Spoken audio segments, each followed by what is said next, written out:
এবার কিন্তু আশিক, এবার কিন্তু এক্সট্রা কাভারের ওখানে আলোর ঝলকে চোখের পলকে এসেছেন। অন্যদিকে বেনাপোলের রনি এবার কিন্তু কাট করেছিলেন, বলারটাই লাকি দিল ফাঁকি, সীমানা দড়িটা পাস। পরবর্তী বলটা আবার কিন্তু একেবারে খেলেছিলেন আহওয়াই হওয়াতে দৌড়টা শুরু করলেন, আবার কিন্তু খেলেছিলেন, এবার কিন্তু আলোর ঝলকে চোখের পলকে শিয়ান করলেন।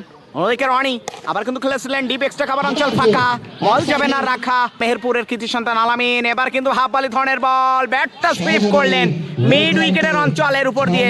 এর আগে অনেক মাঠে তার খেলা। পরবর্তী বলটা ফুল টাসে, এবার কিন্তু ক্যাচ আউটের সম্ভাবনা, তবে এবার না, বলের নাগালের বাইরে আলামিন। এবার কিন্তু রনি এবার কিন্তু খাটো লেন্থের বল পুল করলেন, ভুল হলো না, আলোর ঝলকে কৃতি সন্তান বেনাপোল টু বেনাপোল এবার কিন্তু হাঁকিয়েছিলেন শর্ট পেস, এবার কিন্তু সজোরে পুল কোল্ড হিটেড ব্যাটসম্যান রনি এবার কিন্তু শর্ট পিচ একেবারে ফ্লাশ করে দিলেন ডিপ পয়েন্টের উপর দিয়ে।